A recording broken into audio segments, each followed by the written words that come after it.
आपकी सबसे बड़ी समस्या ये है क्योंकि आपको ऐसा लगता है कि आप परमेश्वर को टाइम नहीं दे रहे हैं, इसलिए परमेश्वर आपसे मुलाकात नहीं करते, बल्कि ये अपोजिट है।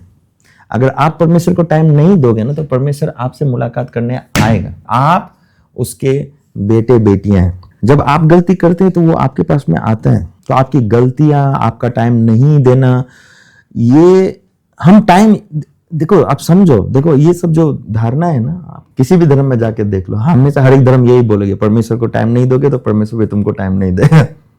ठीक है, परमेश्वर को अगर तुम टाइम नहीं दोगे तो तुमको परमेश्वर टाइम नहीं देगा। ये हर एक धर्मों की एक धारणा है, ये हर एक लोग आपको बोलेंगे, चर्च में ज्यादा आपको बोलेंगे, लेकिन कहानी इससे विपरीत है।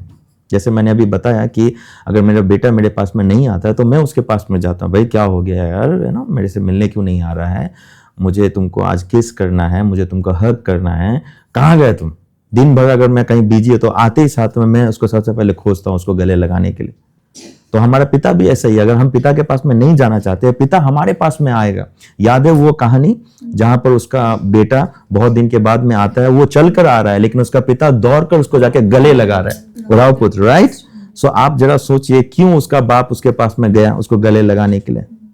उसने तो उसको टाइम नहीं दिया था, लेकिन तब भी वो दौड़ कर गया।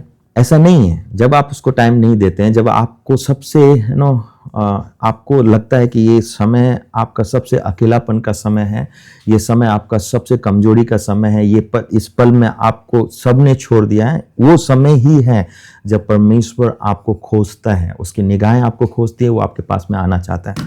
तो हम आते हैं अब एग्जैक्ट पॉइंट में, क्यों परमेश्वर आपसे मिलना नहीं चाहता। बहुत सारे बातों में इन्होंने एक बात और भी कहा कि हमारा दिमाग है ना कहीं दूसरी जगह पे ऑक्युपाइड रहता है। बात ये नहीं है कि आप अशुद्ध हैं, अगर अशुद्ध है ना तो आपका बाप आपको धुलवाएगा। याद है उसका बाप आके उसको क्या कहता है, इसके कपड़े बदल दो, तो वो आपके पापों को साफ कर देगा। अगर आपसे गलती हुई है, रिलेशनशिप में गलती हुई है, भाई आपने पी लिया है, व्यभिचार कर लिया है, कहीं गिर गए हैं, ठीक है, गलत व्यवहार हो गया, ठीक है, परमेश्वर आपको साफ करेगा। मेरे बच्चे के कपड़े को बदल दो, इसके लिए नए वस्त्र लेकर आओ, अच्छा से अच्छा खाना बनाओ, इसको अंगूठी पहनाओ, इसको जूते इसके पांव में रखो, मतलब क्या पता उसका इज्जत वापस उसको करो, आपको रिस्टोर करेगा। लेकिन अगर आप व्यस्त है अपने ही दिमाग में तो वो आपको हेल्प नहीं करेगा।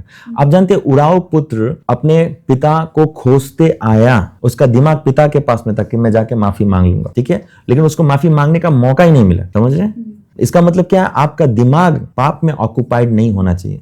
आप पाप करोगे लेकिन उसमें आपको ऑक्युपाइड नहीं होना चाहिए। अगर आप पाप में ऑक्युपाइड है, इसका मतलब आप पर्पसली कर रहे हो, आप कहीं भी परमेश्वर को नहीं सोच रहे। दो प्रकार के पाप होते हैं, एक होता है कि आप चाह के करते हैं, पर्पसली, प्योरली इविल, कि मैं पाप करूंगा ही, मैं व्यभिचार करूंगा ही, मैं शराब पीऊंगा ही, हाँ उस दिन जैसे जबरदस्ती मैंने बाइबल फाड़ के बाइबल में थूक दिया, ऐसे करके ना, तो ये पर्पसली किया, ठीक है। और एक होता है कि मेरे से व्यभिचार हो गया, मैं नहीं करना चाहता था, परमेश्वर क्या मुझे माफ करेगा क्या, ओह सिगरेट नहीं पीना चाहता था यार, सिगरेट पी लिया, परमेश्वर माफ करेगा क्या।